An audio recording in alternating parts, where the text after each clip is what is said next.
आपल्याला जर कान फुटणे, कानातून पाणी येणे, कानातून पू येणे, कानाला ठणक लागणे, डोकं त्या बाजूचं अर्ध डोकं दुखणे, अशा स्वरूपाचे जर सर्व काही त्रास असतील, तर बेसिकली हे आजार होण्यापूर्वी शरीरामध्ये सर्दी उत्पन्न होत असते. आणि सर्दीतला जो कफ जो असतो, कफ जर कानाच्या ठिकाणी जाऊन बसला आणि कानाचे जे काही वाहिन्या त्या ब्लॉक होतात.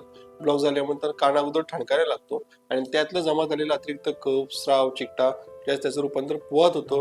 तो पू किंवा तो स्राव कानाचा पडदा फोडून बाहेर त्यातनं कान वाहणं किंवा फुटणं आपण रुग्ण अनुभवत असतो त्याच्यामध्ये. तर हा जो आजार आहे कान फुटणं, याच्यामध्ये एक आयुर्वेदामध्ये पोटीस आम्ही वैद्य मंडळ अनेक रुग्णांना सांगतो, घरच्या घरी करता येण्यासारखा उपचार आहे. गहू, हळद, मीठ, गोड तेल, पाणी एकत्र शिजून कॉटनच्या फडक्यातून कानाला शेक जर आपण घेतला, त्यातनं तिथं जमा झालेला सगळा पू आणि चिकटा सगळा त्यातनं नष्ट होतो. कानाचा ठणक बेसिकली त्याने लगेचच थांबण्यास मदत होत असते. हा प्राथमिक उपचार झाला. यासोबत योग्य ते आयुर्वेदिक उपचार जर आपण याच्यामध्ये जर घेतले, विशेषतः पू निर्माण करणारी, कमी करणारी जी काही हे असतात, म्हणजे औषध उपचार जर याच्यामध्ये आपण जर घेतली आणि सर्दी झाली आहे, सर्दी हे त्याचं मूळ कारण असतं.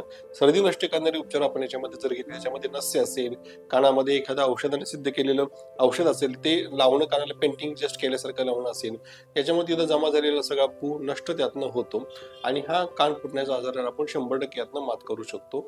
याच्यामध्ये धूमपान देखील एक उपचार महत्वाचा असतो. विशेषतः औषधाने सिद्ध केलेले धूर जो असतो, तर तो धूर जर कानाला आणि दिला आणि नाकातून जर ओढला आपण, तिथले जमा झालेले सगळे जे काही जंतू त्या ठिकाणी जमा झालेले असतात, हे असतात, ते सगळे त्यातनं मरण पावतात आणि त्यातून हा कान फुटणे वगैरे आजार आहे ते पूर्णपणे आपण बरे करू शकतो.